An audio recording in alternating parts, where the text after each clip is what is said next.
AHA Moments, perbincangan santai, penuh makna dan menginspirasi. Salam jumpa Sobat AHA, jumpa lagi di AHA Moment, di mana kita akan bincang-bincang seputar topik-topik psikologi yang pastinya akan menimbulkan AHA Moment buat kita semua. Saya Arnold, saya hari ini ditemani oleh Mas Taru, seorang psikolog olahraga dan juga sekretaris di IPO, Ikatan Psikologi Olahraga. Halo Mas Taru, gimana kabarnya? Mas Arnold, apa kabar? Baik, salam olahraga. Oke, salam olahraga. Oke, Mas Taru mungkin boleh dong sedikit diperkenalkan nih Mas Taru, aktivitasnya apa sih, kegiatannya saat ini? Ya, saya kegiatan utamanya memang saat ini saya sebagai mahasiswa doktoral gitu ya. Kemudian aktif juga di beberapa konsultan, dan untuk passion terutama saya membantu di Ikatan Psikologi Olahraga. Dan Ikatan Psikologi Olahraga sebenarnya di bawah HIMSI, Ikatan Kepeminatan di bawah HIMSI, dan tahun ini alhamdulillah kita juga di awal-awal tahun sudah dipercaya untuk mendampingi kontingen Indonesia di SEA Games.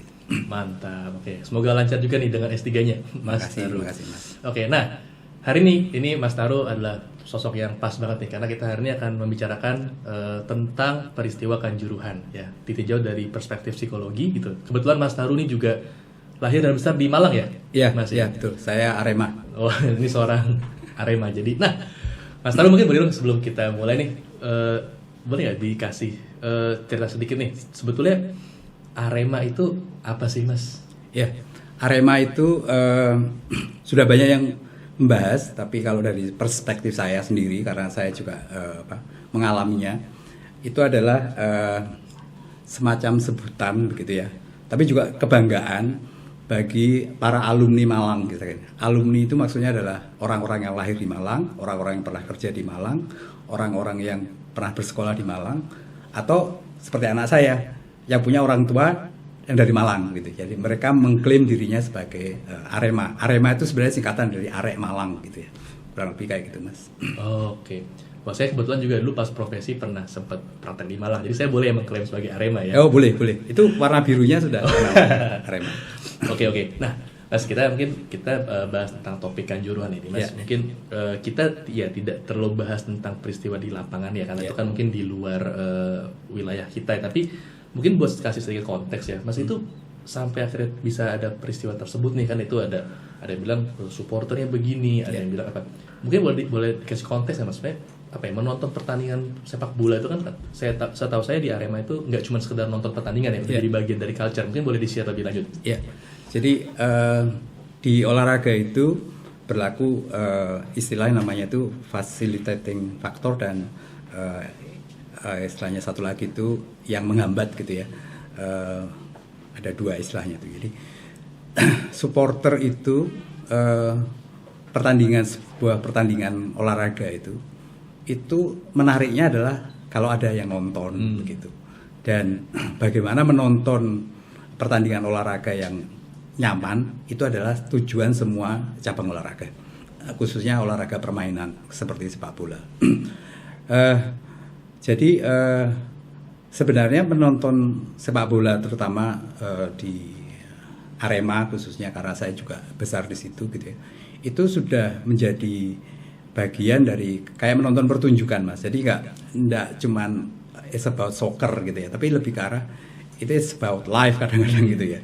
Jadi kami itu menikmati kalau misalkan di Stadion Kanjuruhan atau di Stadion Senayan misalkan nonton Arema itu ya, mungkin skor nggak terlalu dipikirin gitu, buat mungkin beberapa orang yang memikirin, tapi kalau saya pribadi itu menikmati bagaimana nyanyi bareng gitu ya, melakukan can-can yang bareng, terus bikin koreografi yang seru-seru itu. Kebersamaannya itu nikmatnya sebenarnya di situ gitu. Nah, hasil ya syukur kalau menang, kalau misalkan kalah ya apa boleh buat. Tapi memang kalah menang ini kadang-kadang itu mungkin cerita yang akan kita bahas ya.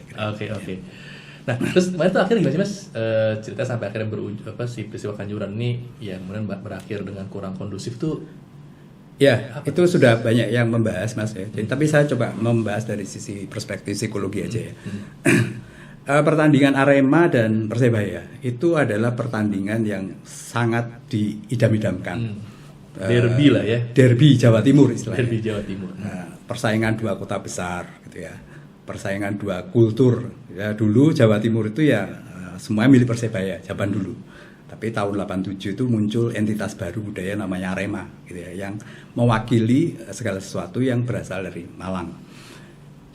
Kemudian kebetulan dua klub ini gitu atau dua kesebelasan ini juga syarat prestasi sih. Persebaya itu juga sering juara, Arema juga pernah juara begitu. Jadi apa ya? Terus mungkin ya kita selalu masing-masing penontonnya, pendukungnya gitu merasa kami yang lebih baik lah gitu ya. Dalam derby itu kadang-kadang ada pameo Mas Arnold gitu ya. Boleh kalah dari yang lain asal tidak dari lawan ini, rivalnya ya, gitu ya. Ya. Ya itu bisa jadi sesuatu yang memotivasi gitu ya. Tapi dalam berbahal katanya juga bisa memicu emosi gitu. Ya sama kayak El Clasico gitu ya. Ya Barcelona lawan nggak boleh kalah sama yang lain, tapi jangan sampai kalah sama Real Madrid. Ya. Jadi itu sesuatu yang menurut saya sesuatu yang manusiawi alamiah aja. Nah, manusia yang berkumpul itu kata Gustav Le Bon itu menjadi manusia, istilahnya itu manusia massa gitu ya. Ada fenomena manusia massa. Manusia massa yang kadang-kadang bisa ini sangat berpotensi menimbulkan perilaku yang anormatif gitu ya. Nah, kenapa itu sering terjadi? Biasanya kalau orang udah kumpul, maka kata Le Bon itu akan memunculkan situasi yang disebut sebagai deindividuasi. Orang kehilangan jati dirinya. Jadi tidak seperti anonimitas ya. Gampangnya aja ya gitu ya. Kita waktu muda mungkin sering pernah ikut tawuran gitu ya. Pada saat kita ikut lempar itu kan kita nggak bisa ngontrol diri gitu. Jadi deindividualisasi itu adalah kehilangan kontrol diri sebenarnya. Dan dalam perilaku massa itu maka itu sangat muncul sering muncul situasi-situasi seperti itu. Makanya Mas, tadi banyak orang yang kalau dia seorang diri itu mungkin dia nggak melakukan hal tersebut gitu ya. Tapi ketika dia berkerumun akhirnya mungkin jadi akan ada Nah, biasanya manusia massa ini yang punya ciri khas gitu ya. Ciri khasnya itu impulsif.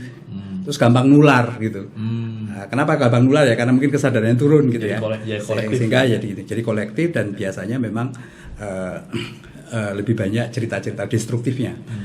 Tapi ini kita membahas manusia massanya ya. Tapi kalau yang kerusuhan kemarin di Kanjuruhan kan sudah ada ceritanya sendiri ya tentang itu. Jadi kita tidak mencari siapa yang penyebab itu. Nah, faktor diindividuasi ini yang menurut saya gitu ya, yang secara cerdas itu dilakukan dikurangi pada saat peristiwa di supporter sepak bola Eropa gitu ya. Setelah peristiwa Hillsborough itu ada perubahan culture gitu ya, perubahan kebiasaan juga dalam menata penonton gitu ya. Sehingga Mas Taru, sebelum ini saya potong dikit buat sobat Hani mungkin yang biar dapat konteks, tragedi Heysel sama Hillsborough ini adalah tragedi di Belgia ya. Heysel di Belgia, Hillsborough di Inggris. Di Inggris ya. Jadi kira-kira seperti peristiwa Kanjuruhan lah ya. Jadi ada bentrok antar supporter dan akhirnya menimbulkan banyak korban jiwa gitu ya. Itu tahun 80-an gitu ya. Oke, ya. Jadi teman-teman kebayang. Oke, monggo Mas, silakan. Jadi bagaimana mencegah orang itu untuk menjadi anonim atau diindividualisasi itu yang harus dilakukan. Yang sudah dilakukan di sana. Jadi misalnya penonton itu terregister, tempat duduk juga jelas gitu ya. Tempat duduk berdiri dihilangkan. Kemudian mereka yang makan nonton itu terdata, terlacak gitu. Tujuannya apa sih sebenarnya? Terus dia punya jersey juga punya nama gitu ya, sehingga mudah orang kalau mudah teridentifikasi atau mudah diawasi itu pada dasarnya akan memunculkan self awareness-nya lebih gampang gitu ya. Lebih self conscious ya, jadi nggak cuma anonim tapi Arnold nih. Saya taruh nih ya, saya ada yang lihat nih gitu kira-kira gitu. Jadi situasi itu yang menurut saya akan lebih baik kalau misalkan itu dimunculkan juga di Indonesia kurang lebih. Oke. Oh, makanya sekarang FIFA kan mensyaratkan stadion tuh kalau mau ikuti standarnya nggak boleh ada standing, nggak boleh ada area berdiri gitu ya. Kursi harus satu persatu. Sehingga kalau orang nonton itu bisa diidentifikasi ya, oh saya kursi A1 gitu misalnya. Seperti itu Mas. Ya. Kameranya banyak mas, setiap stadion itu dari mana-mana sehingga dengan mudah orang sebenarnya lebih ke arah mereka merasa dirinya itu ada yang ngawasi gitu ya.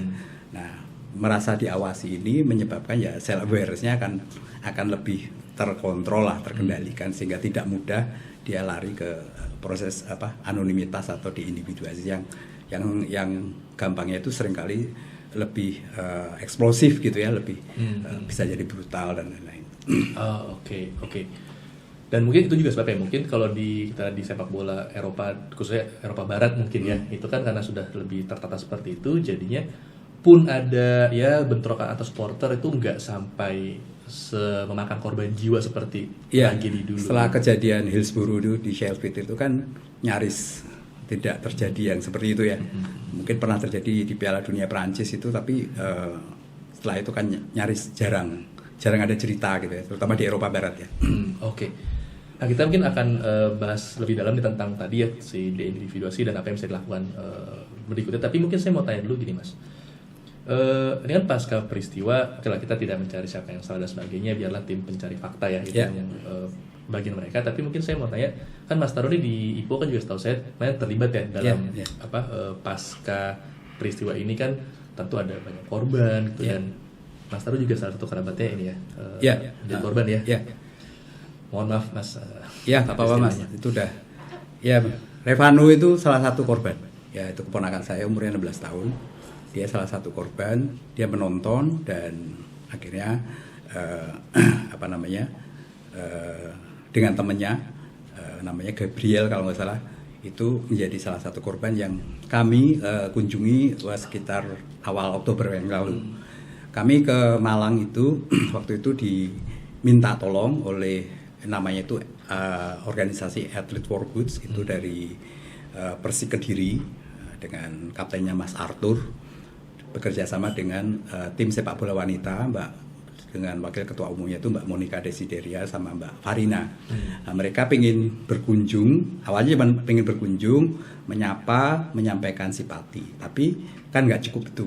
Jadi mereka juga ingin ada tim yang bisa membantu, katakanlah melakukan semacam PFA gitu ya, psychological first aid gitu kepada para keluarga korban, terus pada korban yang masih selamat dan juga lingkungan terdekat, terutama dalam hal ini teman-teman yang ada di crisis center.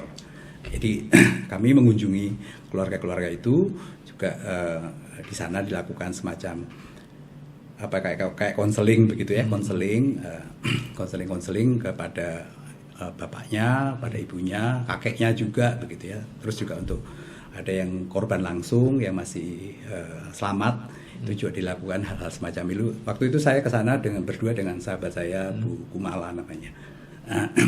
Jadi pada saat kita ke sana memang situasinya waktu kita ketemu ya masih kan itu masih kurang lebih 9 hari setelah kejadian. Jadi rasa marah, rasa kecewa, sedih ya, kayak siapa sih yang nggak sedih kalau anaknya nggak ada gitu ya, apalagi anak pertama laki-laki, harapan keluarga begitu ya, itu masih terasa gitu. Jadi nah itulah yang kita lakukan, beberapa pendekatan gitu ya. Saya berbagi tugas dengan Mbak Kumala lebih banyak ke ibunya, saya ke yang bapak gitu ya. Nah memang ada hal yang menarik di situ. Kita itu kalau relawan-relawan yang menangani masalah ini kan harus ngerti juga konteks budaya begitu ya. Jadi pada saat kita ngomong dengan bahasa Indonesia itu kadang-kadang mungkin di kultur tertentu kurang spontan gitu ya. Jadi waktu itu saya coba, karena memang dari sana pakai bahasanya sana gitu ya, pakai bahasa Jawa halus gitu ya, untuk bicara dengan orang-orang yang lebih tua. Dan setelah dengan cara seperti itu ternyata mereka lebih berani berbicara, mengeluarkan ya apa yang dirasakan gitu ya hari itu. Dan kita tugasnya hanya mendengar dan memberikan penguatan. Itu mas. Oke. Terus kalau sekarang gimana mas? Perkembangan keluarga korban gitu, situasi di sana? Ya, kebetulan kalau saya sih monitor dari keluarganya Revano saja, ya, yang masih kan gampang monitor kan dia masih keluarga. Secara umum sih ayahnya sudah bisa terima, ibunya masih sering nangis gitu ya. Tapi memang ini kan sesuatu proses yang normal gitu ya, normal gitu. Nah, Mungkin kalau dalam pendekatan klinis itu kan setelah peristiwa bencana itu pasti ada stres, dan stresnya itu butuh waktu kurang lebih sekitar 35 hari sampai 40 hari gitu. Dia menetap ataukah lama-lama bisa terrekonsiliasi gitu ya. Tapi kalau seandainya dia tetap, berarti stres ini menjadi trauma gitu. Nah kalau jadi trauma, tentunya harus ada pendekatan-pendekatan yang lain selain PFA gitu, kira-kira kayak gitu. Yang itu yang sejauh ini kalau di keluarganya Revano khususnya itu kemarin waktu saya ke sana telepon ke sana maksud saya itu belum masih oke lah gampangnya begitu ya. Tapi ya gitu Mas Arnold, kalau kehilangan anak kan juga itu sepanjang hidup mungkin ya. Yes. Karena kan saya juga kalau lihat beberapa tanggapan kan ada yang merasa wah ini akhirnya ada orang-orang mungkin yang keluarga korban ya, jadinya bahkan sampai nggak mau lagi nonton sepak bola. Oh iya. Ada juga. Jadi korban yang selamat yang kami temuin itu ada di 2 rumah gitu. Ada satu anak-anak yang matanya kena, mohon maaf itu gas air mata sehingga masih merah. Itu ya masih cinta sepak bola gitu ya. Tapi kalau ditanya masih mau nonton sepak bola langsung nggak, kira-kira gitu ya. Jawaban waktu itu pengennya ya nonton di TV aja, kira-kira gitu. Juga demikian yang ada di keluarga di Malang itu juga, padahal itu wanita semua, nonton semua, selama ini selalu jadi penontonnya Arema. Ya saat itu memang kita waktu tanya, nanti Mbak masih mau nonton di stadion enggak gitu, kayaknya enggak deh Pak gitu, kayaknya mau nonton di TV aja ya. Jawaban itu saya belum bisa bilang itu valid ya, karena memang situasinya waktu itu memang masih seperti itu. Ya mudah-mudahan aja nanti pasti ada hal yang lebih baik sehingga penonton kembali ke stadion lagi. Oke. Nah ini akan bawa kita pada perbincangan juga tentang dampak ya. Dan tentu kan ini adalah sebuah mungkin kita bisa bilang trauma kolektif ya, atau bisa sampai jadi trauma budaya gitu kan. Sama seperti dulu ketika tragedi Heysel, tragedi Hillsborough itu kan juga dampaknya sangat besar kan Mas ya. Sampai konon katanya Liverpool itu, maaf ya buat fans Liverpool kalau yang nonton, Sobat AHA, sampai sekian lama sulit juara itu kan katanya ada faktor itu gimana Mas? Mungkin bisa share juga. Ya ini sekedar survei kecil-kecilan aja ya Mas Arnold ya. Juventus itu setelah tragedi tahun 85 itu baru bisa juara lagi itu tahun 95 gitu ya. Memang waktu itu ada AC Milan, ada yang lain gitu ya, ada trio Belanda sana. Tapi ya begitu peristiwa itu setahu saya itu Michel Platini dan beberapa pemain-pemain hebat itu setahun kemudian langsung mengundurkan diri. Ya mungkin karena alasan yang lain, tapi salah satunya dia bilang karena Michel Platini itu trauma gitu ya. Setelah kejadian Hillsborough tahun 89 itu Liverpool juara terakhir kali Liga Inggris dan butuh waktu hampir 32 tahun untuk juara lagi gitu ya. Ya mungkin efek itu yang sekarang saya sih tidak pengen gitu, tapi dari beberapa catatan itu hal itu akan mungkin terjadi gitu. Klub yang seperti Arema misalkan, ya mudah-mudahan saat ini kan Kanjuruhan nggak bisa dipakai gitu ya. Dan ini kan berarti nanti kalau liga berjalan lagi bisa jadi Arema harus bermain di luar kandang gitu. Efeknya apa? Penontonnya tidak ada yang mungkin sedikit yang bisa hanya mungkin Arema wilayah itu yang akan datang di stadion-stadion itu, tidak semeriah di Kanjuruhan. Nah efek apalagi secara ekonomi mungkin juga akan terjadi kan, orang nggak beli jersey, orang nggak beli tiket dan lain-lain, terus pedagang-pedagang yang ada di sekitar stadion itu pasti cukup berdampak gitu ya.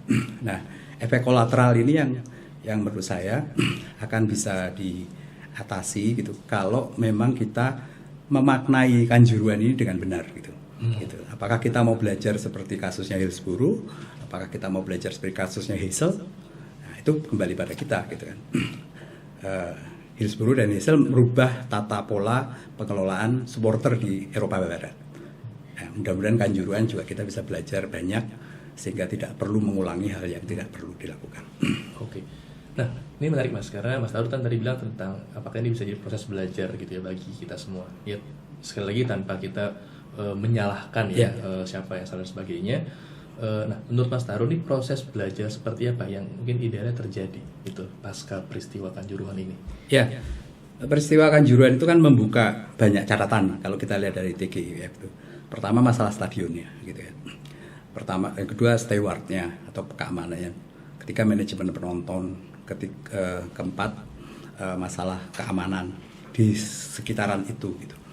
Jadi hal-hal ini yang menurut saya perlu saya pikir sih pasti orang-orang yang ngerti ini sudah memikirkan hal itu ya.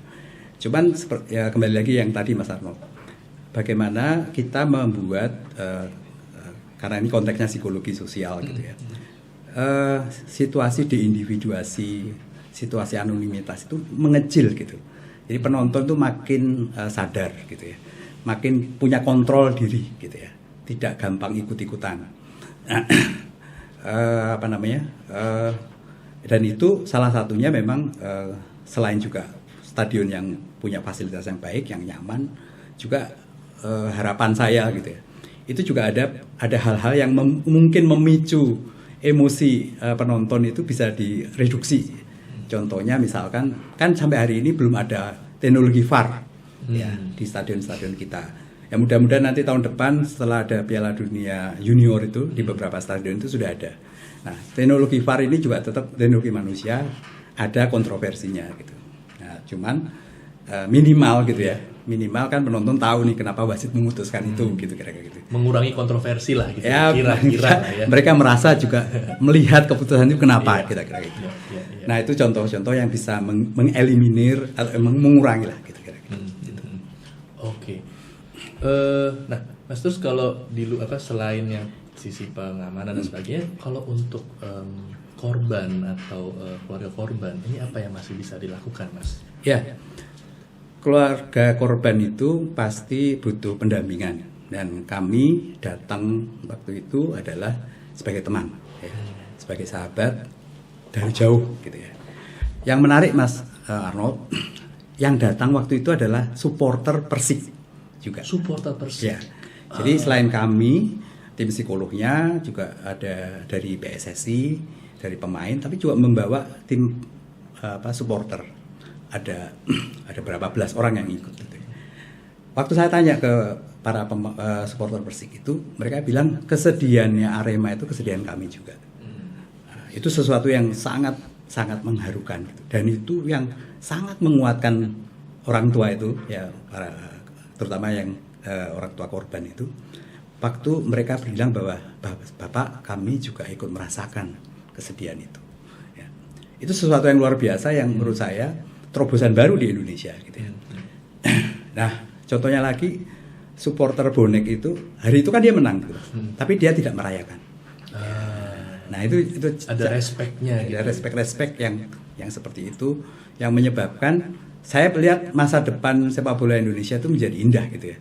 Harusnya indah gitu. Karena apa? Karena penontonnya sendiri sudah bisa memaknai peristiwa ini seperti apa gitu ya. Okay. Bahwa korban di sana itu juga kami gitu. Bahwa Arema itu juga saya gitu kan. Yang jadi korban itu juga saya gitu. Nah, proses pemaknaan ini menurut saya yang menjadi sangat penting kalau kita belajar dari Viktor Frankl gitu ya. Memaknai apa yang terjadi itu menjadi sesuatu pijakan bagaimana kita melangkah ke depan. Ada resiliensinya gitu ya, daya tampingnya, ada mungkin post traumatic growth ya. Jadi ada yang tadi kita pelajari dan mungkin bisa berkembang.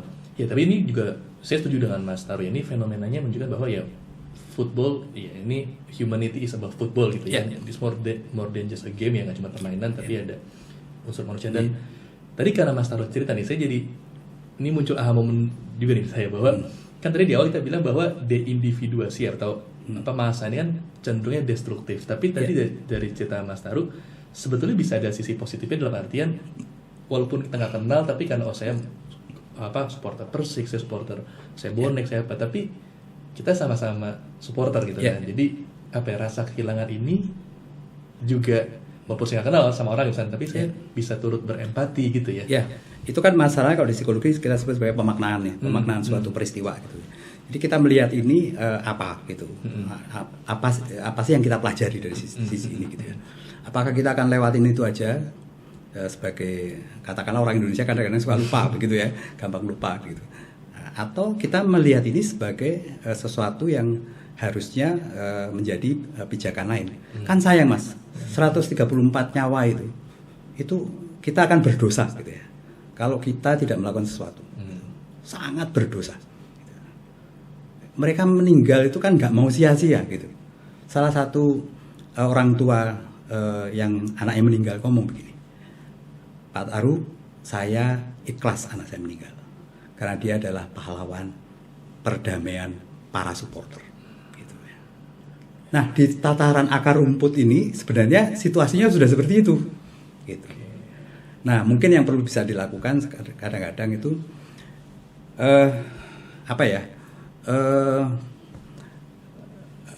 pertandingan sepak bola itu memang sesuatu yang sangat seru kalau memang ada semacam itu tadi ya, can atau katakanlah provokasi lucu-lucuan gitu ya.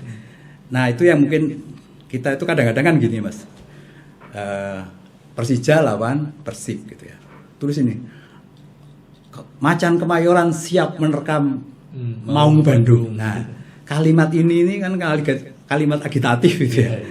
Nah ini menurut saya sih gitu, kalau kita biarkan gitu, itu kan bisa membakar, masuk ke bawah sadar orang untuk membakar itu ya. Mungkin ya tidak terus kita ganti, silahkan Maung Bandung main ke Jakarta ya, gak kayak gitu ya. Tapi kalimat-kalimat yang sifatnya agitatif dan lain-lain itu mestinya mulai dikurangi. Dan tadi Mas sempat tanyakan, apakah ada kemarahan kolektif di Malang? Waktu kami ke sana dan juga beberapa hari yang lalu memang saya ke sana, ya spanduk-spanduk tentang kekecewaan itu ya masih dirasakan ya. Dan harapannya daripada komunitas Arema itu ya hukum ditegakkan gitu ya. Itu sudah cukup gitu. Karena buat mereka ya sudah ada pemaknaan yang seperti yang tadi saya sampaikan itu. Dan tentunya harapannya adalah sepak bola jalan lagi gitu ya. Yes. Jadi di akar rumput ini sudah mulai kondusif lah kira-kira, tinggal bagaimana. Ya kalau kita lihat misalkan itu Mas tadi, mohon maaf, supporter Persiknya datang, boneknya nggak merayakan dengan berlebihan.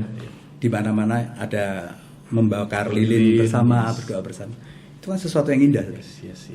Dan kita harus optimis ke depan. Ya. Kita yakin lah, kita penonton Indonesia juga bisa kayak penonton Inggris lah mestinya kan gitu ya. Kon sama-sama manusia. Ya, jadi semoga kita lewat peristiwa ini bisa punya pemaknaan, kita bisa belajar ya, bisa menjadi lebih baik. Mungkin bisa seperti ya tadi dari supporter Inggris yang dari peristiwa tragedi itu kemudian bisa memperbaiki dari banyak aspek gitu ya. Wah ini seru banget, keren banget. Sayang sekali kita dibatasi oleh waktu. So, terima kasih lagi Mas Terima kasih Aru. sama-sama sudah mengundang IPO gitu ya. Ini juga luar biasa buat kami, Ikatan Psikologi Olahraga itu mungkin orang selama ini hanya mengkonotasikan psikolog yang membantu pelatih dan atlet gitu ya. Tapi dalam kesempatan ini ternyata kita juga dipercaya juga untuk bisa melakukan di dunia olahraga yang lebih luas gitu ya. Termasuk diundang di podcast ini. Terima kasih Mas Rasno. Terima kasih. Thank you juga buat teman-teman Sobat AHA yang sudah menyimak ya. Yang mungkin mau join IPO nanti bisa langsung mendaftar ya. Silakan. Kami tunggu karena tahun depan banyak event internasional. Itu dia. So, lagi thank you Sobat AHA. Sampai ketemu lagi. Salam sehat.